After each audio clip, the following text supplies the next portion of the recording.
Okay, सो आज का topic है हमारा जावा स्क्रिप्ट।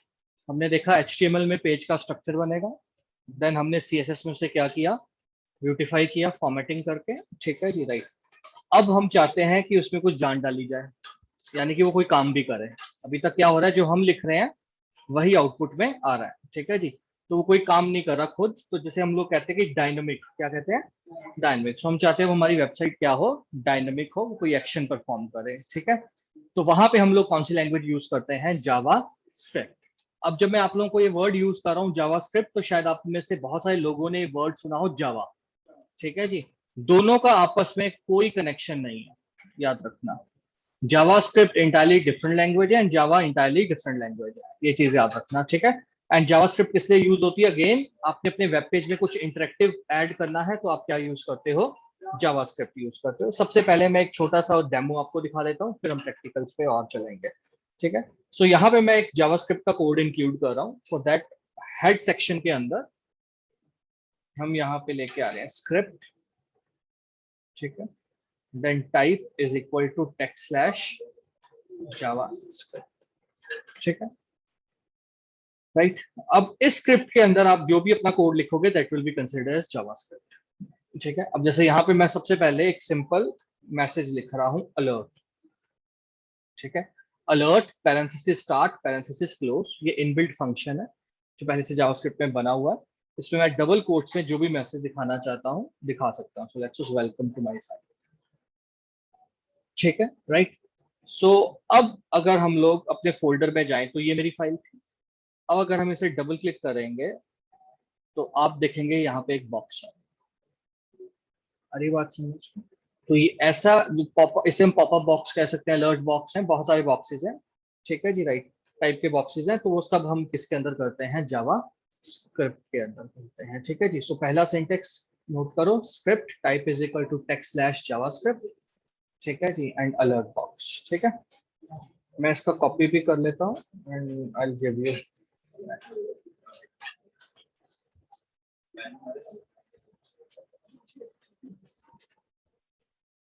ठीक है,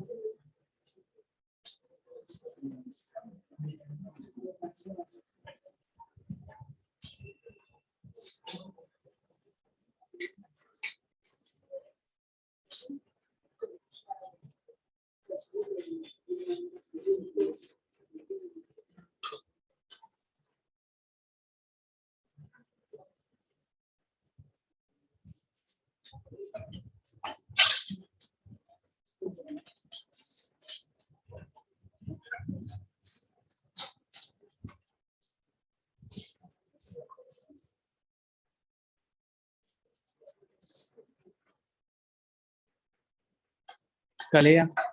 ठीक, अब जिस तरह से आपने CSS में देखा था कि CSS भी हमारे पास तीन तरह की थी। ठीक है जी, इनलाइन, इंटरनल एंड एक्सटर्नल। वैसे ही जावास्क्रिप्ट दो तरह से है, इंटरनल एंड एक्सटर्नल। सो ये जो जावास्क्रिप्ट आपने देखी इसे हम क्या बोलेंगे, इंटरनल। क्यों, क्योंकि जहां पे HTML हो रहा है उसी की जगह पे हम लोग जावास्क्रिप्ट यूज कर रहे हैं। अरे बात समझ लो। अगर आपको एक्सटर्नल जावास्क्रिप्ट यूज करनी है, आपको लगता है क्योंकि आगे जाके जावास्क्रिप्ट प्रोग्रामिंग कोड बहुत बढ़ जाएगा, आपको लगता है बड़ी कंफ्यूजन हो जाएगी, HTML भी यहीं पे है, जावास्क्रिप्ट भी यहीं पे है, तो आप स्टार्टिंग से ही जावास्क्रिप्ट अलग फाइल में कर सकते हो। ठीक है, राइट। उस केस में आपको क्या करना होगा, आपको एक नई फाइल बनानी है। जो भी आपने कोड लिखना है वो 5 लाइन का हो सकता है, 500 लाइन का हो सकता है। अभी हम सिर्फ एक डेमो ले रहे थे, जैसे यहाँ पे अलर्ट थी। ठीक है जी, so welcome to my shopping site, let's watch. ठीक है, ये लिखा हमने, राइट। अब आपने क्या करना है, इस फाइल को सेव करना है जब, तो अपने उस फाइल को कोई भी नाम दो। जैसे मैंने नाम दिया माई स्क्रिप्ट डॉट जेएस। जैसे CSS में डॉट CSS लिखते थे, वैसे यहाँ पे क्या लिखते हैं, डॉट JS लिखते हैं। ठीक है जी, राइट। सो जावा स्क्रिप्ट फाइल आप इस तरह से लिखेंगे। ठीक है, और अपनी HTML फाइल के साथ कनेक्ट करने के लिए आप क्या करेंगे, आप यहाँ जाके, इसको मैं डिलीट कर रहा हूँ क्योंकि अब इसके अंदर जावास्क्रिप्ट हमने नहीं लिखना। ठीक है, सो इसको अपनी जावास्क्रिप्ट के साथ कनेक्ट करने के लिए हम यहाँ पे लिखेंगे सोर्स। क्या लिखेंगे, सोर्स, और वहां पे अपनी फाइल का नाम देंगे। ठीक है जी, यानी कि सारा काम हम इस फाइल में करेंगे एक्सटर्नल में। ठीक है जी, और अपनी फाइल में हमने HTML फाइल में इस तरह से कनेक्ट करना है इसको, दैट्स इट। ठीक है, तो दिस इज एक्सटर्नल जावास्क्रिप्ट। सो अगर हम यहाँ पे आए, रिफ्रेश करें, आ रहा है अभी भी, क्लियर होगी बात। ठीक है, तो आपकी चॉइस है कि आप इंटरनल जावास्क्रिप्ट यूज करना चाहते हो या कोई कोड कम या बड़ा नहीं होगा। आप कुछ ऐसा नहीं कर सकते कि एक लाइन अगर मैं इंटरनल में लिख सकता हूँ तो मैं एक्सटर्नल में नहीं लिख सकता हूँ, मतलब कि हमारी चॉइस है या हम इंटरनल में लिखें या external. We always prefer external. Real world में जब हम बनाते हैं वेबसाइट तो हम क्या प्रेफर करते हैं, एक्सटर्नल। वो इसलिए प्रेफर करते हैं क्योंकि आप एक ही जगह से अपना पूरा वेबसाइट का जावास्क्रिप्ट कंट्रोल कर सको, ठीक है जी। और जावास्क्रिप्ट अलग हो और हमारी डिजाइनिंग अलग हो, ठीक है। क्लास के अंदर हम लोग नॉर्मली इंटरनल सीएसएस इसलिए यूज कर लेते हैं ताकि, क्योंकि एग्जांपल छोटी होती हैं तो हम नहीं चाहते बार बार शिफ्ट करना पड़े, तो एक ही जगह एचटीएमएल होगी, उसी जगह पे हमने क्या करवा दिया, जावास्क्रिप्ट।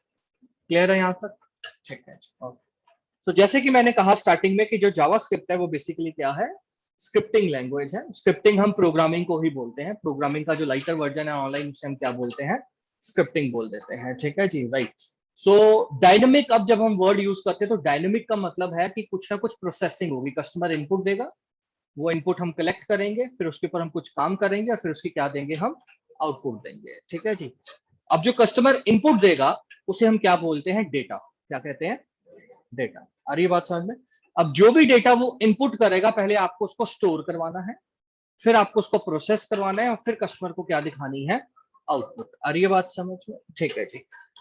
सो प्रोग्रामिंग में या स्क्रिप्टिंग में जब हम डेटा स्टोर करवाते हैं तो आपको दो दो कंसेप्ट आपके दिमाग में क्लियर होने चाहिए कि डेटा दो तरह का होता है। One is variable and second is constant. किस तरह का डेटा होता है, दो टाइप का। One is variable, second is constant, ठीक है जी, राइट। वेरिएबल डेटा वो डेटा जो कि वेरी करेगा, ठीक है जी, जो वेरी करेगा through out the program execution. जब तक आपका प्रोग्राम चल रहा है उसमें उसकी वैल्यू क्या हो सकती है, ठीक है जी। सो वेरिएबल की वैल्यू क्या हो सकती है, वेरी हो सकती है through out the program execution. जैसे आप गेम खेल रहे हो तो उस गेम में अब आपका स्कोर है तो स्कोर चेंज होता रहेगा ना, 1 2 3 प्लस माइनस होता रहेगा। दैट्स आप खेलते जा रहे हो, प्लस होता जा रहा है, फिर आप कहीं पे स्ट्राइक कर गए, वो माइनस हो गया, ठीक है जी, राइट। तो ये क्या है, हमारा वेरिएबल है। आ रही है बात समझ? क्लियर हो गया, ठीक है। और एग्जांपल ले लो, जैसे हमने कस्टमर का नेम एंटर करवाना है तो नेम हमारे लिए क्या है, वेरिएबल, क्योंकि अगर मेरी वेबसाइट में 100 कस्टमर आ रहे हैं तो 100 के अलग अलग नाम होंगे। आ रही बात समझ में? ठीक है। अब प्रोडक्ट है, प्रोडक्ट का प्राइस जो है वो वेरिएबल है। अब प्राइस इस बात पे मैटर करेगा कि आपने कौन सा प्रोडक्ट पकड़ा है हाथ में, ठीक है जी, उसके अकॉर्डिंगली प्राइस क्या करेगा, वेरी करेगा, ठीक है जी। तो इसलिए हम इन्हें क्या बोलते हैं, वेरिएबल्स। क्या बोलते हैं, वेरिएबल्स। आ रही बात समझ में? ठीक है जी। कांस्टेंट वो होते हैं जिनकी वैल्यू जो होती है वो फिक्स्ड होती है, बल्कि वेबसाइट स्टार्ट होने से बंद होने तक वो वैल्यू जो है कभी चेंज नहीं होती। जैसे फॉर एग्जांपल जितना भी बिल बना हमें उस पर 18% टैक्स लेना है, तो दैट 18% इज कांस्टेंट। आ रही है बात समझ? ठीक है जी, क्योंकि वो वैल्यू चेंज नहीं होगी। समझ में आ गई बात? ठीक है जी, राइट। सो लेट्स सपोज आप डीएमसी कैलकुलेट करनी है आपको, स्टूडेंट का सॉफ्टवेयर बनाया कि बच्चों के मार्क्स रिजल्ट करना है जनरेट, उसमें आपको एवरेज निकालनी है और हर क्लास में 5 सब्जेक्ट्स हैं। कितने सब्जेक्ट्स हैं, 5। तो हमें पता है कि जितने भी सब्जेक्ट्स का टोटल आएगा, जो भी आएगा उसे 5 के साथ क्या करना है, डिवाइड। तो वहां पे 5 क्या हो गया हमारे पास, कांस्टेंट। लेकिन जो मार्क्स है वो क्या है, वेरिएबल, क्योंकि वो वेरी करेंगे। आ रही है बात समझ? क्लियर हो गए? यहाँ पे दोनों कंसेप्ट क्लियर हो गए, ठीक है जी, राइट, ओके। नाउ जब हमें पता चल गया कि वेरिएबल क्या होता है तो हमें ये समझना पड़ेगा कि वेरिएबल का सेकंड कंसेप्ट जो इंपॉर्टेंट है वो है वेरिएबल की डेटा टाइप। डेटा टाइप मतलब वेरिएबल में किस तरह का डेटा स्टोर होगा, ठीक है जी, राइट। तो डेटा अलग अलग तरह का है, मैं आज अभी सिर्फ 2 या 3 मेन पे फोकस कर रहा हूँ, हमारे पास बहुत सारी टाइप्स है, ठीक है जी। जैसे सबसे पहले हमारे पास कौन सी टाइप आ जाती है, नंबर। नंबर मतलब आप 0 1 2 3 इस तरह का कुछ डेटा स्टोर करना चाहते हो तो इसे हम लोग क्या बोलेंगे, नंबर बोलेंगे। आ रही है बात समझ में? कोई ऐसी वैल्यू जिसपे आपको कैलकुलेशन करनी है, आगे जाके क्या करनी है, कैलकुलेशन। जैसे हमने कहा प्रोडक्ट का प्राइस है तो वो आगे कैलकुलेट होना है, तो ऐसे केस में वो हमारे लिए क्या है, नंबर है, ठीक है जी। उन्हें हम अपनी लैंग्वेज में क्या बोलते हैं, इंटीजर। क्या बोल सकते हैं, इंटीजर बोलते हैं टेक्निकल लैंग्वेज में, ठीक है जी। उसके बाद हमारे पास आ जाते हैं स्ट्रिंग। क्या आ जाता है, स्ट्रिंग, या हम लोग उसे करेक्टर्स बोल देते हैं, ठीक है जी, राइट। तो उसे हम अपनी लैंग्वेज में क्या बोलते हैं, स्ट्रिंग। स्ट्रिंग मतलब कलेक्शन ऑफ करेक्टर्स। जैसे आपको नाम स्टोर करना है तो हमने नाम स्टोर किया NIT, तो ये क्या है, स्ट्रिंग है, ठीक है जी। राइट, या लेट्स मुझे एड्रेस स्टोर करना है 5D स्ट्रीट नंबर 1, ठीक है जी, राइट। तो ये क्या है मेरे पास, स्ट्रिंग है। अब आप देखोगे यहाँ पे 5 आ रहा है तो आप सोचोगे 5 तो नंबर है, नहीं, 5 यहाँ पे करेक्टर ही है, क्योंकि यहाँ पे हमने सिर्फ स्टोर करना है, हमने कैलकुलेट नहीं करना। हमने क्या नहीं करना, कैलकुलेट नहीं करना। सो किसी भी डिजिट को, नंबर को, जिसको आप सिंबल कहते हो, 0 से 9 से लेके किसी भी सिंबल को, प्लीज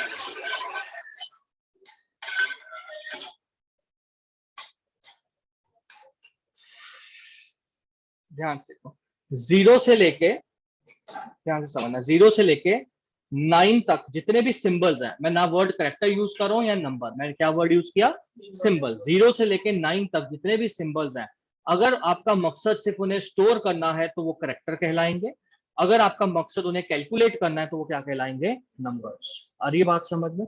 सो लेट्स सपोज मुझे किसी का मोबाइल नंबर एक्सेप्ट करना है, स्टोर करना है, तो वो मेरे लिए क्या होगा, करेक्टर, क्योंकि मोबाइल नंबर कैलकुलेट नहीं होते। आप ये नहीं कह सकते 2 मोबाइल नंबर प्लस करके तीसरा आ जाए, ठीक है जी, राइट। तो उसे हमने स्ट्रिंग ही मानना है, क्या मानना है, स्ट्रिंग ही मानना है। क्लियर होगी बात? ठीक है। नंबर इज बेसिकली, जैसे हमने कहा कि कैलकुलेशन पर्पस के लिए यूज करते हैं हम, ठीक है जी। उसमें भी 2 कैटेगरी आ जाती है, इंटीजर और एक डेसिमल आ जाते हैं, ठीक है जी। सो डेसिमल जिस तरह से, फॉर एग्जाम्पल, उन्हें हम क्या बोल देते हैं, फ्लोट। जैसे पॉइंट वाली वैल्यूज आपको लेनी, आधी बात समझे? सो पॉइंट वाली वैल्यूज क्या है, वो डेसिमल कैटेगरी में। क्लियर हो गया? ठीक है। फिर हमारे पास एक टाइप आ जाती है, ये बेसिक्स है कि जो स्टार्ट करने से पहले जितना आपको पता होना चाहिए, ठीक है जी। फिर हमारे पास आ जाता है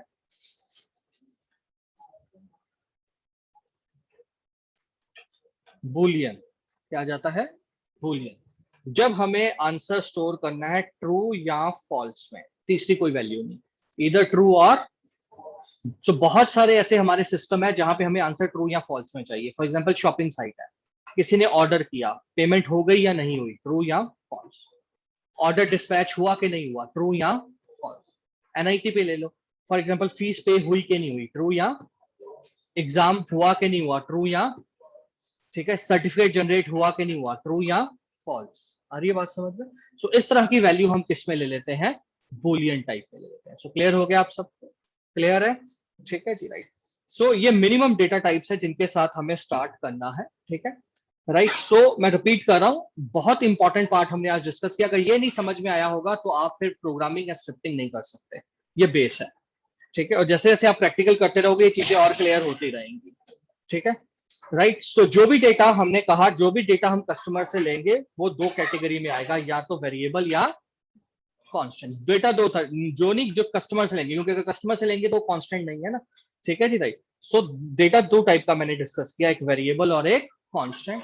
वेरिएबल मैंने कहा वो डेटा जो वेरी करता रहेगा, ठीक है जी, राइट, राइट। एंड कांस्टेंट जिसकी वैल्यू क्या रहेगी, फिक्स रहेगी। सेकंड कंसेप्ट हमने क्या डिस्कस किया, डेटा टाइप। सो डेटा टाइप जहां पे हमने बताना है कि इस वेरिएबल में किस तरह की वैल्यू स्टोर है, क्योंकि जिस तरह की वैल्यू स्टोर होगी उसी की तरह के आप आगे ऑपरेशंस कर पाओगे डेटा पे, ठीक है जी, राइट। सो बेसिक्स में अभी आपको इससे स्टार्ट करना है। नंबर, नंबर 2 कैटेगरी में आगे, इंटीजर या फ्लोट, ठीक है जी। फिर हमारे पास क्या है, करेक्टर, जिन्हें हम क्या बोल रहे हैं, स्ट्रिंग, ठीक है जी। देन हमारे पास क्या है, बुलियन, जैसे ट्रू या फॉल्स, ठीक है। सो ये आप एक कंसेप्ट नाम से मैं यहाँ पे एक फाइल बना देता हूँ, ठीक है। सो करें अब यहाँ पे, ठीक है। तो यहाँ पे स्क्रिप्ट के अंदर अभी मैं एक वेरिएबल डिक्लेयर कर रहा हूँ, ठीक है जी। सो लेट्स मैं एक वेरिएबल डिक्लेयर कर रहा हूँ नंबर नाम से, तो ऐसे वेरिएबल डिक्लेयर करना है, ठीक है जी। सो मैं एक वेरिएबल डिक्लेयर कर रहा हूँ जिसका नाम मैंने क्या रखा है, नंबर। ये उसी तरह से लेके चलो जिस तरह से आपने स्कूल की बुक्स पढ़ी हैं, c is equal to a plus B, X plus Z is equal to X plus Y, X multiply Y, ठीक है जी। तो यहाँ पे वही हो रहा है कि हम कंप्यूटर को बोल रहे हैं कि हमें एक वैल्यू स्टोर करनी है, जिसके लिए हमने एक वेरिएबल लिया, उसका हमने नाम क्या रखा है, नंबर। तो किसी ना किसी नाम से तो उसे बुलाएंगे ना, ठीक है जी। अब मैंने यहाँ पे जाके लिखा नंबर इज इक्वल टू 10, यानी मैं नंबर क्या स्टोर करना चाहता हूँ, 10। हालांकि हम कभी खुद 10 नहीं लिखेंगे, हमें कस्टमर से एक्सेप्ट करवाना है, ठीक है जी। लेकिन अभी हम उस स्टेज पे नहीं आए कि हम कस्टमर से सीधा मैं आपको सिखा दूं, ठीक है जी, राइट। सो अभी मैं खुद ही क्या वैल्यू दे देता हूँ, 10 वैल्यू दे रहा हूँ, ठीक है जी, राइट। और मैं चाहता हूँ कि प्रिंट हो, तो अभी मैं पेज में प्रिंट नहीं करूंगा, अभी मैं गूगल क्रोम के डेवलपर एडिशन में प्रिंट कर रहा हूँ, डेवलपर में। तो उसके लिए एक लाइन आती है कंसोल डॉट लॉग, क्या है, कंसोल डॉट लॉग, और उसमें मैं क्या प्रिंट कर रहा हूँ, नंबर, ठीक है जी। सो अब मैं यहाँ पे जा रहा हूँ, मैं इसको रिफ्रेश कर रहा हूँ, ठीक है जी, राइट, कुछ नहीं होगा, ठीक है जी। हम यहाँ पे आएंगे, मैंने लास्ट टाइम सिखाया था मोर टूल्स, मोर टूल्स में कहाँ जाना है, डेवलपर टूल्स, अभी हम एक्सपेरिमेंट कर रहे हैं, ठीक है जी। और वहां पे हमारे पास देखो कंसोल आ रहा है, ऊपर देखो यहाँ आ रहा है कंसोल, तो कंसोल पे देखो क्या आउटपुट आ रही है, आ रही है बात समझ में, ठीक है जी। सो हमने एक छोटा सा भी प्रोग्राम बनाया, हमने कोई प्लस माइनस नहीं किया, कोई कैलकुलेशन नहीं की, हमने सिर्फ एक नंबर लिया है, उस नंबर को क्या वैल्यू दी है 10, और उसे क्या करवाया है, प्रिंट करवाया है। कहाँ पे प्रिंट करवाया है, कंसोल पे। अभी मैं सिखाऊंगा कि पेज पे प्रिंट तो पेज पे करवाना है, ठीक है, कस्टमर को दिखना चाहिए ना, ठीक है जी, लेकिन उसका कोड कॉम्प्लेक्स है, तो अगर मैं उसको भी इंक्लूड कर लूंगा तो आप कंफ्यूज हो जाओगे अभी, ठीक है। सो अभी हमारा सिर्फ फोकस है जावास्क्रिप्ट को समझना बेस्ड। क्लियर हो गया यहाँ तक, ठीक है जी। सो यहाँ पे एक नोट डाउन कर सकते हैं आप इसे, या एक काम करता हूं, मैं मल्टीपल वैल्यूज लिख रहा हूँ सामने देखो, मैं मल्टीपल वैल्यूज ले लेता हूँ यहाँ। So I take one variable with the name of name, ठीक है जी, राइट। एंड आप एक ही लाइन में भी लिख सकते हो, कोई प्रॉब्लम नहीं देगा वो, ठीक है जी, राइट। बट मैं अलग अलग वेरिएबल यहाँ पे डिक्लेयर कर रहा हूँ। सो मैं एक वेरिएबल नेम नाम से ले रहा हूँ, एक वेरिएबल मैं किस नाम से ले रहा हूँ, मार्क्स नाम से, एक वेरिएबल मैं ले रहा हूँ किस नाम से, एज नाम से। सो मैंने यहाँ पे एक स्ट्रिंग लेना है, एक इंटीजर और एक फ्लोट। मार्क्स यहाँ लेट्स सपोज यहाँ पे हमने ले लिया एवरेज, ठीक है, तो ये मेरा फ्लोट हो जाएगा, ठीक है। सो अब नीचे आते हैं, यहाँ पे जाके हमने लिखा name is equal to let's suppose हमने नाम लिखा राजेश। स्ट्रिंग हमेशा डबल कोट्स में आएगा अगर आप खुद दे रहे हो, अगर आप खुद दे रहे हो तो स्ट्रिंग किस में आएगा, डबल कोट्स में आएगा, याद रखना, ठीक है। ओके, फिर हमने क्या ली थी, average. So average let's suppose मैं दे रहा हूँ 78.9, ठीक है। फिर हमने ले लिया एज, एज में ले रहा हूँ लेट्स सपोज 28 फॉर एग्जांपल, ठीक है जी, राइट। एज को मैं डबल कोट्स में भी ले सकता हूँ तो ये स्ट्रिंग बन जाएगी, ठीक है जी, क्योंकि अगर आपका मकसद सिर्फ एज स्टोर करवाना है तो हम उसे एज अ स्ट्रिंग लेंगे, करेक्टर। और अगर मैंने आगे जाके प्लस माइनस करना है तो हम उसे क्या लेंगे, एज अ इंटीजर। तो समझ देख के समझना बहुत इजी है, अगर डबल कोट्स नहीं डाले तो वो इंटीजर या फ्लोट की कैटेगरी में है, अगर डबल कोट्स डाले हैं तो वो किस कैटेगरी में है, स्ट्रिंग कैटेगरी यानी करेक्टर्स है, ठीक है जी, राइट। सो अब मैं क्या कर रहा हूँ, मैं नीचे जाके इन्हें प्रिंट कर रहा हूँ किसमें, कंसोल डॉट लॉग में। तो मैं यहाँ पे जाके क्या प्रिंट कर रहा हूँ, लेट्स सपोज नेम, एवरेज, और क्या प्रिंट कर रहे हैं हम, एज, ठीक है। अब यहाँ पे आते हैं, इसको मैं रिफ्रेश करता हूँ कोड को, सारी बात समझ क्लियर, यानी हमारा डेटा स्टोर हो रहा है, स्टोर हो रहा है तभी वो दिखा पा रहा है, अदरवाइज वो दिखा नहीं पाता, ठीक है जी, राइट। सो हमने यहाँ पे अभी कुछ वेरिएबल खुद अपनी तरफ से लिए हैं, और उनके अंदर हमने कुछ वैल्यू एलोकेट की है, जो मैंने कहा आगे जाके हम कस्टमर से लेंगे। कस्टमर से कैसे लेंगे, जो फॉर्म्स बनते हैं, तो फॉर्म्स से हम वैल्यू लेंगे, फिर कैलकुलेशन करके कस्टमर को आंसर देंगे, आगे बात सुन, ठीक है। तो अभी पहले तो ये बेसिक हमें समझना है।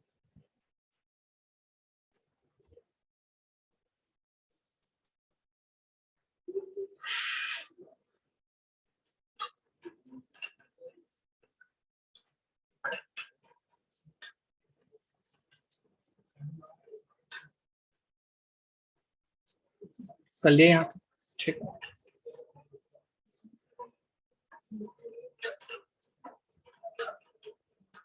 सो इसको मैं कॉपी कर रहा हूँ and I am just pasting here, so ये मैं आपको दे दूंगा कोड, ठीक है। नहीं, याद रखना जो जावा स्क्रिप्ट है वो केस सेंसिटिव है, क्या है, केस सेंसिटिव है, ठीक है जी, right. So let's suppose if I am writing here as,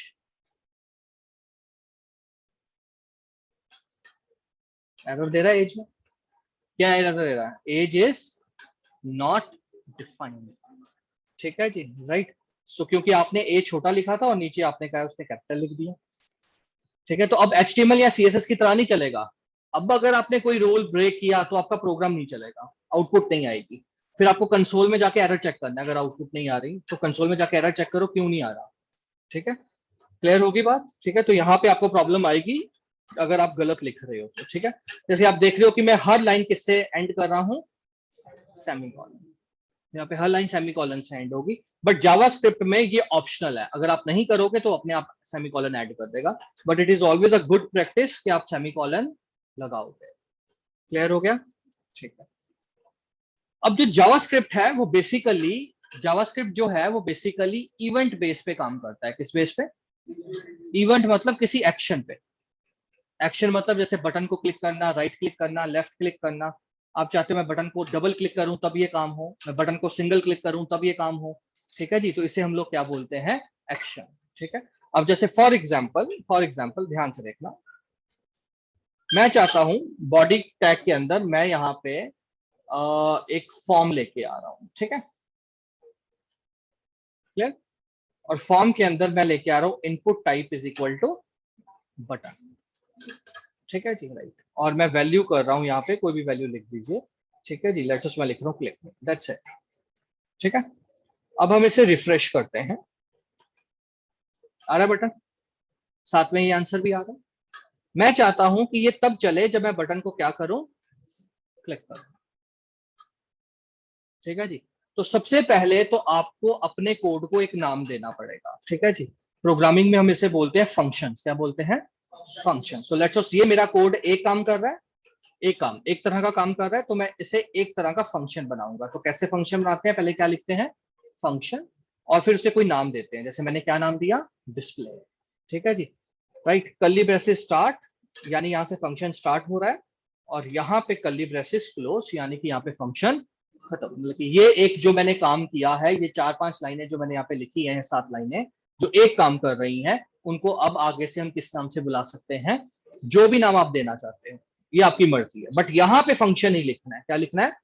function. फिर अपनी तरफ से कोई भी यहाँ पे नाम दो, डिस्प्ले लिखा है, इन्फो लिखा है, कोई आपके ऊपर नहीं है कि रूल है। बस रूल इतना याद रखना है कि स्पेस नहीं डालनी नाम में। ठीक है जी, नॉर्मल नाम लिखना है। Then parenthesis start, parenthesis close. ठीक है जी, राइट।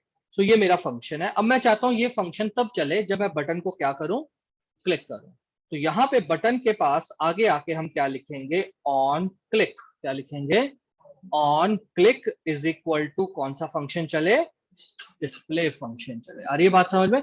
जब मैं बटन को देखो, अगर मैं ऑन क्लिक नहीं लिखता या मैं फंक्शन नहीं बनाता तो मैं क्या बोलता? उसको क्या चला? ठीक है जी, इसलिए हमने अपने कोड को एक क्या दिया? नेम दिया। आ रही है बात समझ में? ठीक है जी, सो फंक्शन बेसिकली पहले उसकी डेफिनेशन लिख लो। फंक्शन क्या है? Function is a set of statements. Function is a set of statements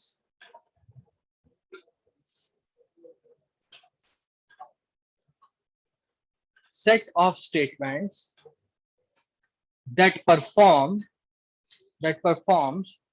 a specific task.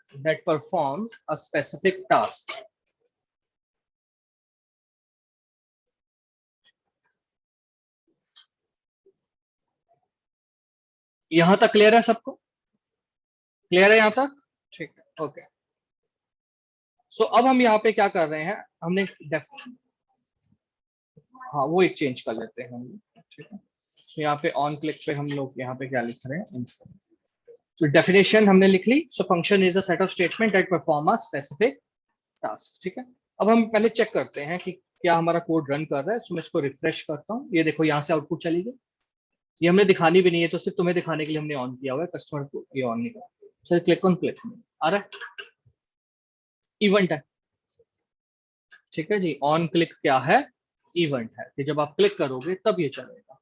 ठीक है जी, right.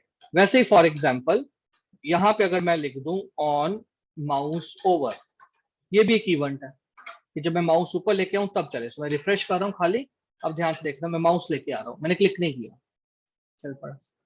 So this is a event handling कि आपने कोड लिख दिया है, लेकिन वो कोड चलेगा कब? तो वो किस बेस पे चलेगा?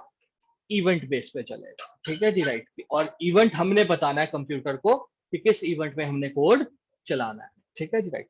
तो यहाँ पे मैंने अभी फिलहाल सिर्फ इतना लिखा है, simple on click. Done. Clear हो गया यहाँ तक? ठीक, ओके। सो इस कोड को भी मैं कॉपी कर रहा हूँ एंड इसको अब हम ठीक है। यहां तक कोई भी इशू है अगर किसी को, तो प्लीज। समझ में आ गया क्या किया हमने? ओके। अब हम मेन आ जाते हैं कैलकुलेशंस पे।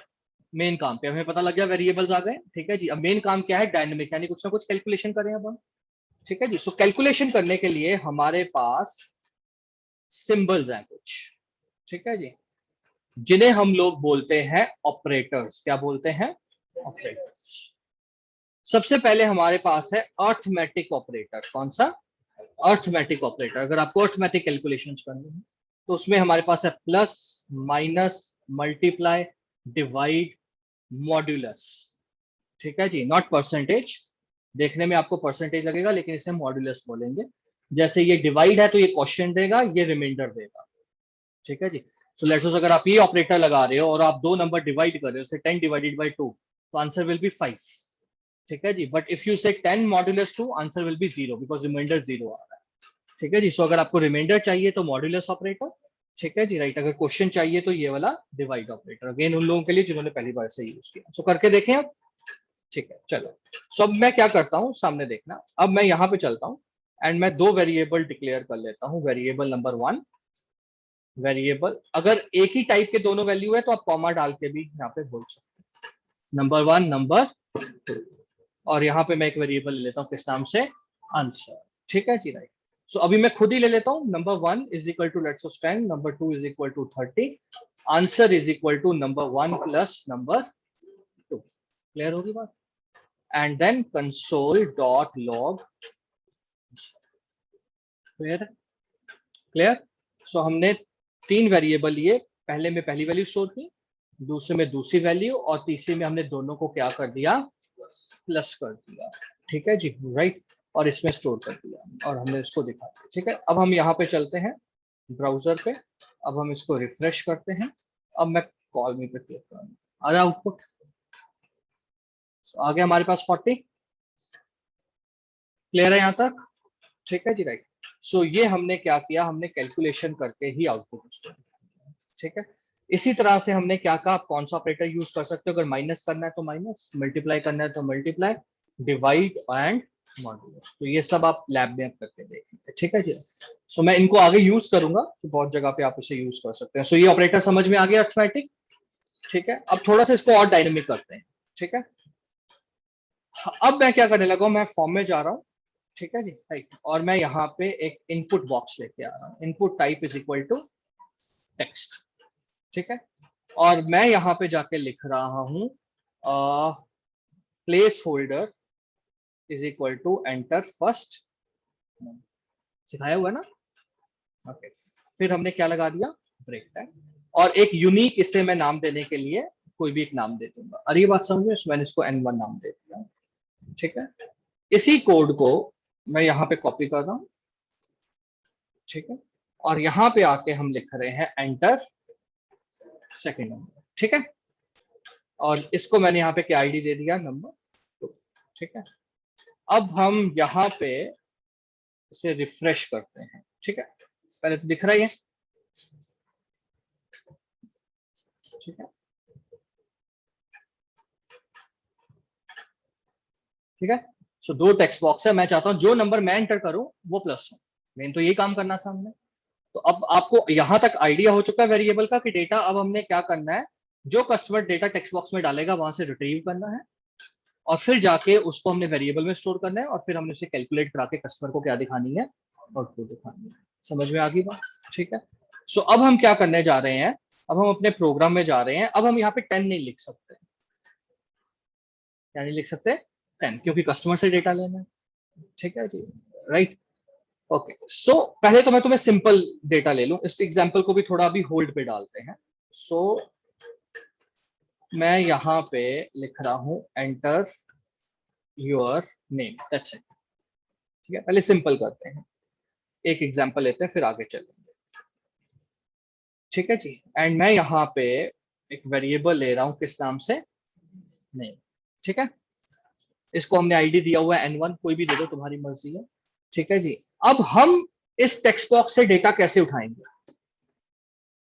ठीक है जी, सो हमारे पास कोई ना कोई ऐसा कोड होना चाहिए जहां पे हम कंप्यूटर को बोले कि पेज पे जाओ, बॉडी में जाओ, बॉडी में जाके N1 नाम से टेक्स्ट बॉक्स ढूंढो, और उसके अंदर जो भी वैल्यू है वो किस वेरिएबल में स्टोर कर दो? नेम में। Are you getting a point? ठीक है जी, तो वो कैसे करेंगे? अब लिखेंगे नेम इज इक्वल टू, पहले तो हम खुद लिख रहे थे, जैसे हमने लिखा सिमरन। ठीक है जी, और यहाँ पे मैंने क्या लिखा? Let's suppose name.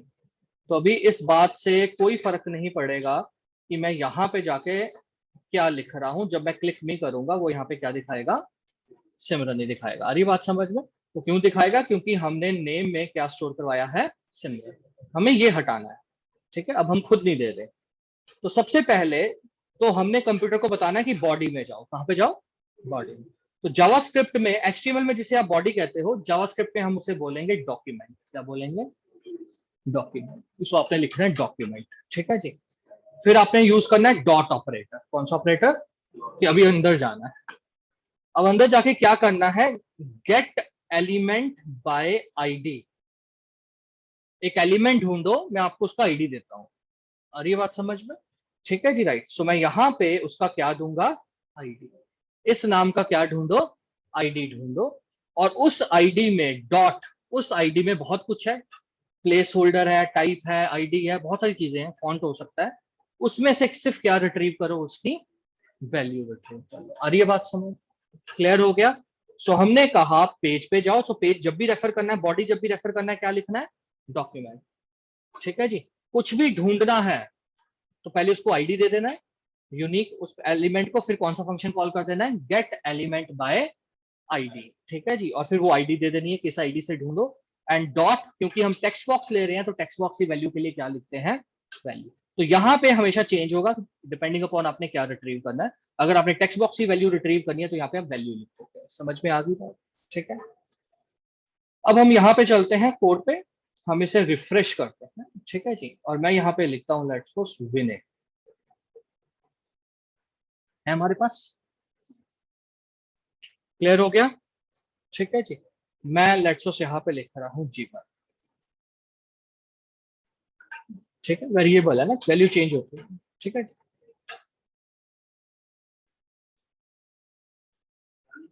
ठीक है। डिलीट होना करेगा यार, वो स्टोर भी नहीं करेगा यार, वो कंसोल है, वो हमें खुद जाके क्लियर करना पड़ता है यार। ठीक है जी। वो आपको नई वैल्यू नहीं दिखा रहा, वो वैसे पुरानी वैल्यू वहीं पे, उसने सिर्फ क्लियर नहीं की। ठीक है जी, राइट। तो उससे उसका कोई कनेक्शन नहीं है। ठीक है। मेमोरी में अगर लेट्स सपोज मैंने लिखा है दमन, तो नेम में क्या जाके स्टोर हो गया, दमन। सो लेट्स सपोज फाइल से Rajesh and I click on click मी।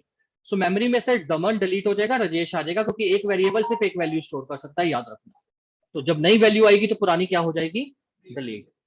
इसको इसी कमरे की एनालॉगी से समझना, जो मैं बार बार एग्जांपल लेता हूँ। ये जो रूम है, इसे रैम समझो, जहाँ पे डेटा स्टोर होता है। जहाँ पे आप चेयर पे बैठे हो, वो चेयर एक वेरिएबल है। तो एक चेयर पे एक ही स्टूडेंट बैठ सकता है, सेम एक वेरिएबल में एक ही वैल्यू हो सकती है। और ये बात समझ में? ठीक है जी, राइट। तो ये चीज आपने याद रखनी है। क्लियर हो गया? क्लियर है? ठीक है जी, राइट। सो ये एक कोड हमने लिखा। ठीक है।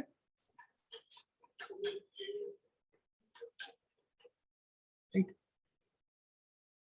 करें आगे।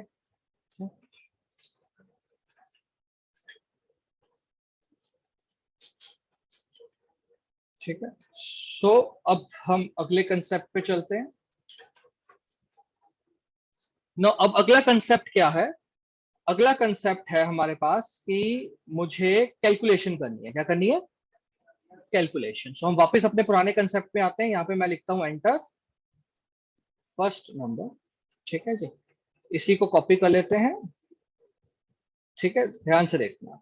और हम इसे क्या लिखते हैं, एंटर सेकंड नंबर। ठीक है।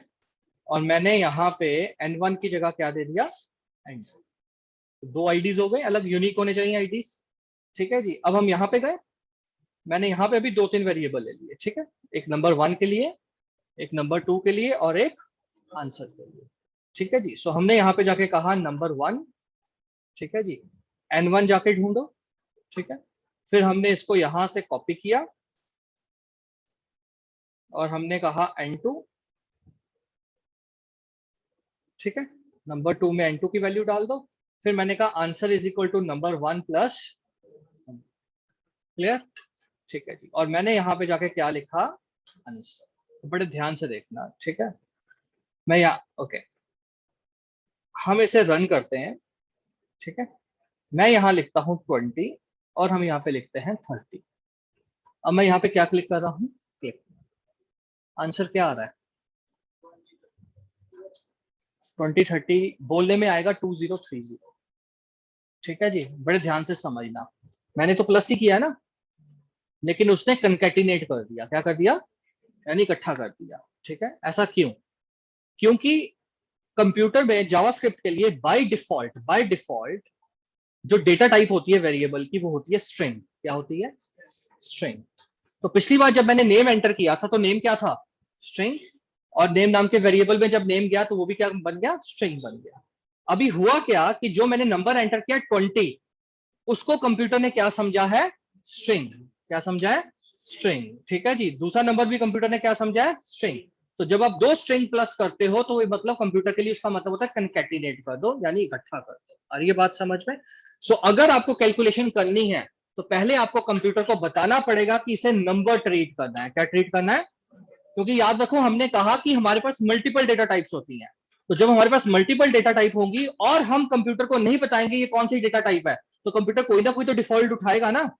ठीक है, बहुत सिंपल तरीके से समझने का। फॉर एग्जाम्पल आप वर्ड ओपन करते हो, ठीक है, राइट। मैंने माइक्रोसॉफ्ट वर्ड सबने यूज किया होगा कभी ना कभी। सो मैं यहाँ पे जाके कुछ लिख रहा हूं, मैंने वर्ड को नहीं बताया किस कलर में हो, कितनी स्पेसिंग के साथ हो, कौन सा फॉन्ट हो, क्या साइज हो। उसने अपने आप कोई ना कोई डिफॉल्ट ले लिया है ना। अब मेरे पास यहाँ पे हजारों तरह के फॉन्ट है, ठीक है जी, लेकिन उसने अपने आप एक डिफॉल्ट फॉन्ट ले लिया। मेरे पास यहाँ पे मल्टीपल फॉन्ट साइज है, लेकिन उसने अपने आप साइज ले लिया। सेम अगर आप नहीं बताओगे तो हर लैंग्वेज, तकरीबन हर लैंग्वेज में बाय डिफॉल्ट डेटा टाइप कौन सी होती है? स्ट्रिंग। सो अगर आपको बताना है कि बॉस नहीं मुझे कैलकुलेशन करनी है, तो आपको बताना पड़ेगा ब्राउजर को कि ये नंबर है। और अगर पॉइंट वाली वैल्यू है तो आपको उसको बताना पड़ेगा कि डेसिमल है। और ये बात समझ में? सो वो कैसे करते हैं, वो हम सबसे पहले यहाँ पे लिखते हैं एक फंक्शन इनबिल्ट, पार्स इंट। कौन सा फंक्शन? पार्स इंट, ठीक है जी, राइट। सो यहाँ पे भी जाके हम लिखेंगे पार्स इंट। तो इसका मतलब है हमारे पास, अभी हम लोग वो एक बार चेक कर लेते हैं कि स्पेलिंग में गलत ना हो। सो यहाँ पे मतलब है कि वैल्यू उठाओ, लेकिन नंबर 1 में कॉपी करने से पहले उसे नंबर इंटीजर में क्या कर देना? कन्वर्ट कर देना, ठीक है, राइट। सो एक बार देख लेते हैं कि कोई एरर ना हो। सो मैं यहाँ पे 20 and then I am saying 30 and click. अरे आंसर आ गया, आंसर समझ में आ गया, ठीक है जी, राइट। और अगर यही पॉइंट वाली वैल्यू होती तो आपने लिखना है पार्स फ्लोट। क्या लिखना है? पार्स फ्लोट, ठीक है जी, राइट। एफ कैपिटल होगा, ठीक है। सो कंसेप्ट क्लियर हो गया? क्लियर है concept? So plus minus multiply divide जो भी यूज करना चाहते हो आप कर सकते हो, ठीक है, राइट। मैं इसे कॉपी कर रहा हूं, ठीक है, एंड हम इसको यहाँ पे पेस्ट कर, ठीक है। अब लास्ट स्टेज पे हम आ रहे हैं, then we will take a pause, ठीक है। अब यहाँ पे आओ। अब मुझे कंसोल पे आउटपुट नहीं दिखानी, मुझे आउटपुट दिखानी है एचटीएमएल पे, ठीक है जी। कस्टमर थोड़ा कंसोल ओपन करता है। आप अमेजन पे जाते हो, कंसोल थोड़ा ओपन करते हो, तो वेबसाइट पे आएगी आउटपुट। ये तो तुम्हारा फोकस क्योंकि यहाँ पे रहे कोड पे, ठीक है जी, आउटपुट कैसे दिखानी है वहां पे ना रहे, इसलिए मैं क्या यूज कर रहा था?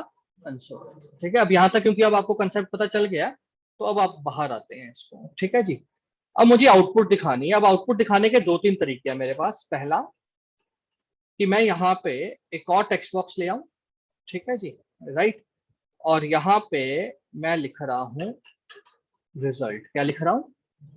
रिजल्ट। ये कोई भी नाम दे दो उसको, ठीक है, डन, ठीक है। और यहाँ पे इसको एक आईडी दे दो, किसी भी नाम से आईडी दे दो। मैंने इसको आईडी दे दिया लेट्स रिजल्ट नाम से, ठीक है। अब बड़े ध्यान से देखना, हमने आंसर कैलकुलेट कर लिया। अब हमने कहा डॉक्यूमेंट में जाओ, एलिमेंट ढूंढो, किस नाम से? रिजल्ट। और उसकी वैल्यू क्या चेंज कर दो? आंसर। आ रही बात समझ? क्लियर हो गया? उल्टा हो गया ना, पहले उसकी वैल्यू उठा के वेरिएबल में लेके आ रहे थे कैलकुलेशन करके, अब पेज पे जाके उसकी वैल्यू सेट कर रहे हैं। सो ये कोड था वैल्यू गेट करने का, ये कोड था वैल्यू सेट करने का। आ रही बात समझ? क्लियर हो गया? ठीक है जी। अब अगर हम लोग यहाँ पे जाएं, हम इसे रिफ्रेश करें, तो 30 लेट्स 50 हो गया। क्लियर? आगे बात समझ में?